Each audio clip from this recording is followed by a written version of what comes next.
Hey brother, welcome back. Thanks for being here. Today I want to share a thought with you that's going to be a bit of a bold statement about happiness and ownership. And if you disagree with me, if you don't think I'm right, if you think that there's something that needs to be said about it, I want you to post in the comments below. Let's talk about it. But here's the statement.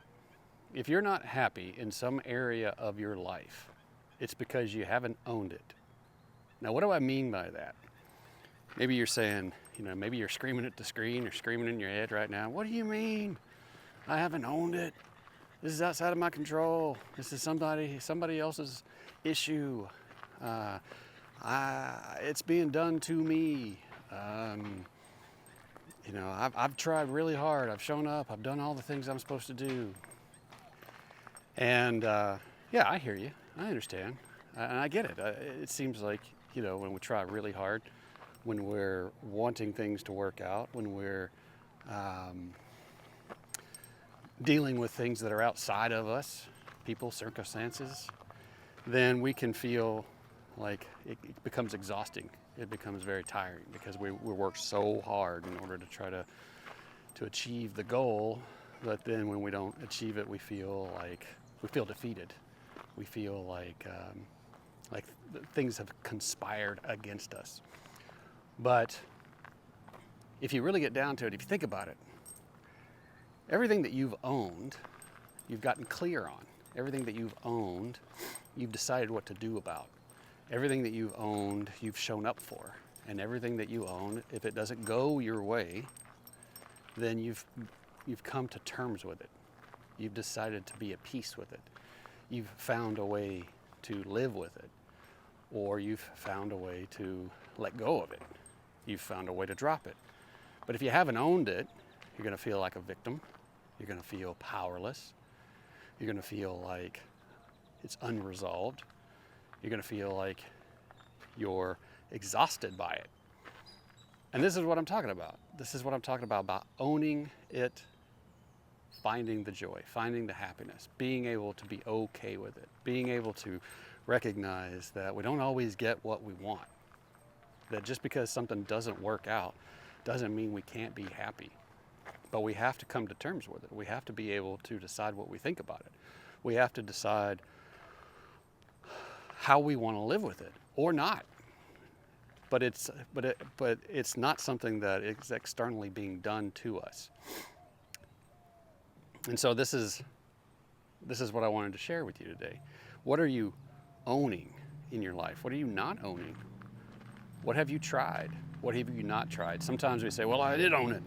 I tried real hard. I did all the things I was supposed to do. Okay, well, have you thought about dropping it, letting go of it, getting rid of it? Have you thought about doing the opposite? Have you thought about pulling the sock inside out, looking at it a different direction? Have you thought about just not needing to need it? Letting go of the desire to need it? Refocusing your energy someplace else? Or have you just been hanging on to a belief that you have to do this thing, that it has to be a certain way, that you have to be a certain way, that you can only be a good man, that you can only be an honorable man, that you can only be a happy man if you have this thing or do this thing or adhere to this belief or continue doing what you've been doing? That's the kind of thing that I talk with men about. It's the kind of thing that I journal about. It's the kind of thing that in the Mentoring Men community we have weekly calls about. And it's only a question that you can answer. I can't answer your question for you. Only you know whether or not this is important enough for you to pursue, important enough for you to drop, important enough for you to own. You're the only one who can do that. And you're the only one who lives with the consequences, the results of your actions. And also your thoughts and your feelings and your unmet desires. You're the only one. I don't have to. Your family doesn't have to. Your friends don't have to.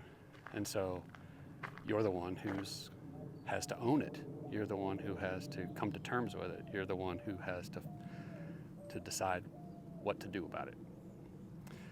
So I want you to look down in the description. There's a link there. If you've watched these videos, you know where it is. You know where it goes. goes to a form. It goes to a form that you can fill out, that you can schedule a call where we can talk about these things. You can be honest with me. You can share what you haven't been able to share with anyone else. You can tell me what you really want and what's really bothering you and what you would really like to have in life. And I'll listen and we'll talk about it.